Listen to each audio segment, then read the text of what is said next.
Willkommen zu dieser technischen Anleitung zum Dyson SV10.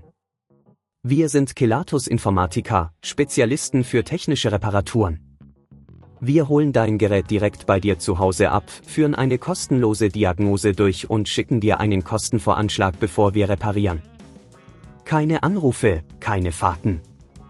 Wir befinden uns in der Calle Joaquín María López 26, Madrid. Bequem, transparent und professionell. Link in der Beschreibung.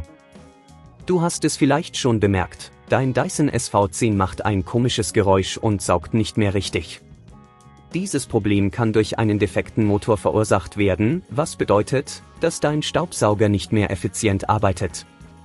Wenn du das Problem nicht rechtzeitig behebst, könnte es zu weiteren Schäden führen, die die Reparatur komplizierter und teurer machen.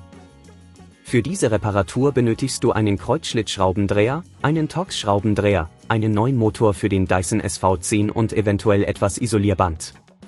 Zuerst musst du sicherstellen, dass der Staubsauger vollständig ausgeschaltet und vom Stromnetz getrennt ist. Beginne dann damit, die Gehäuseschrauben mit dem Kreuzschlitzschraubendreher zu lösen. Achte darauf, die Schrauben an einem sicheren Ort zu verstauen. Wenn du das Gehäuse entfernt hast, wirst du den Motor sehen.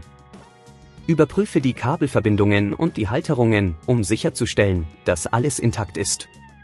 Um den Motor zu entfernen, musst du die Torx-Schrauben lösen, die ihn an Ort und Stelle halten.